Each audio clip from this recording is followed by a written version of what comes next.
Hello. This is VOC What Ifs, and I'm gonna be doing a redo of giyuu tomioka because I'm starting to do scripts now. I'm gonna do a script for my What Ifs now, and yeah, so and these are gonna be shorter because scripts are hard to do and they're pretty time. They eat a lot of my time, so yeah. I hope you enjoy it. February the 8th, 2023. He's a boy, madame, as the green pickled hair lady would look over to her newborn baby with loving eyes that even the mightiest people would feel a bump in their hearts. But what seemed odd was when the headmaid slapped his bottom, he wouldn't cry. And what was weird, his eyes were gleaming blue. Neither Inko's or Sashi's eyes were blue, but were black. And even if it wasn't their son, so they didn't know what was going on. Was this their son or was this another? But even if there wasn't their son, they wouldn't have treasured him to the very end. So what's his name gonna be, Miss Tomioka? Let's see. Giyuu, yes. Giyuu will be his name. Giyuu, as Sashi would remember that name of a certain swordsman. Not remembering, he would brush it off. This is the headmaid's diary, and yeah. The sword will only react to its true owner. It has been passed down for generations. None have been able to wield it. Some try to forcibly use it, but it wouldn't work. But for some reason, when Master Giyuu goes near it, it would gleam blue like never before.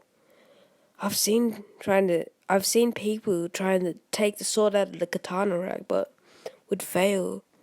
But now it's like bowing down to its master, and you would also be skilled in fighting and intelligent. Way too intelligent for a 3-year-old. But whatever he did, he just couldn't make friends and always had a serious expression. 1 year later. Ahem.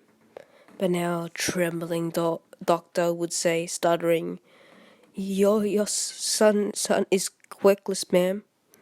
What kind of bullshit are you talking about? Don't you know how smart this boy is? Inko would say, starting to tear up, because she only wanted the safety of her son, Giyuu. But what was weird, Sashi only looked surprised, but not sad, because there is something even better than the quirk in their family. It was their blood. A blood of a warrior. And the techniques of a master swordsman. But to get these techniques, he had to grab the sword. He had to use the sword and be the owner of it. But it was a high failure rate, as Hisashi would be brought back into a world with Inko tugging on his shirt, as she would whisper, Hisashi, can you fix this? As Hisashi would nod and would say bye to the now sweating profusely doctor. So, how are you going to fix this, Hisashi? Well, I'm going to make him try the sword. But what if that doesn't work? Well, I'll teach him to be strong, just like my pops did with me, okay? As Inko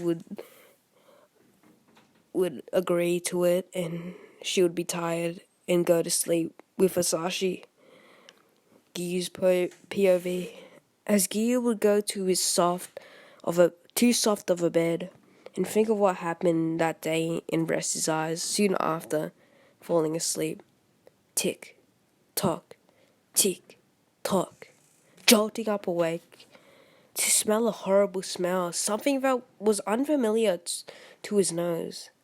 Slowly getting out of his bed and started walking as he would feel his heart rate going up, ba-dum, and would keep raising, and every footstep would make a creak on the old wooden floor, as he would put his hand on the metal handle, pushing it down and opening the door, cringing to the creaks the door made, as he would close his eyes and open them again, looking at the massacre in front of him. He would see a head of a maid, blood, guts, half of people, what was left of people, as he would feel like vomiting and screaming, but holding it in. He would grab a candle and head to his mom and dad's room, hearing a crunching sound from the bedroom. He would hesitate to open the door, but with all of his courage, he opened the door, and seeing something that would destroy him to the core, as his now trembling legs would give out, in the first time in his life, he would cry tears of sadness. He saw his mom and dad. Mom dead with lifeless eyes, and Hasashi would be being eaten by a ghoul-like creature. And the sadness would turn into anger, and the anger would turn into rage, as he would stand up with a very serious expression. The demon would notice a small presence, thinking was their kid, pretending not to notice as he would keep eating, as giyuu would grab a sharp object and head to the ghoul-like creature. As he gets closer and closer, he would lunge forward with all of his strength and stab the sharp object into the ghoul-like creature's head. As giyuu would step down and fall on his ass, panting and calming down, thinking the ghoul-like creature was dead, and looking at his now dead parents, well, what was left of him. As he would look back at the ghoul-like creature, he would see it twitch and grab the sharp object out of his head and say, "You little shit! That fucking hurt. I was thinking of eating you for dessert, but you just made it to the menu." As the ghoul-like creature would swing his razor-sharp nails, cutting straight through giyuu's shirt and deep skin, as blood would start gushing out of his skin, and giyuu would start running down the mansion, seeing multiple dead bodies but ignoring them, and the ghoul-like creature would be chasing him, jumping across wall to wall, almost catching, but just grazing the edge of his skin, a little scratch on his back. giyuu, feeling this and just using pure will, keeps going until he meets the stairs and runs down. As he would keep running and running, but he would run into a dead end, where they keep the sword that was so important. He could hear the ghoul-like creature was getting closer, as he would think of a plan coming down his mind and grabbing the sword out of the katana rack. As the sword would turn blue in a surge of information of demons, water-breathing form, first to 11th, and what looked like to be an older version of himself, cutting a demon's head off, and almost saving the world from a demon, and almost dying from the Demon King, sealing his memories into the blade and all the past generations, but tried to force him out but couldn't, snapping back to reality, to a demon getting closer as he would put his hand on the hilt and say, "Total concentration. First form, striking tide." As Deku could see a thread aiming right in the demon's neck. Aiming for that, he cuts the demon's head off, as the demon would say, "No, why? Why am I not healing? God damn you! I'm gonna kill you." As the demon now looked like the kid, as the demon would start to crumble and decay, as giyuu would check one last time to see if it's dead, he would sheathe his blade, grab his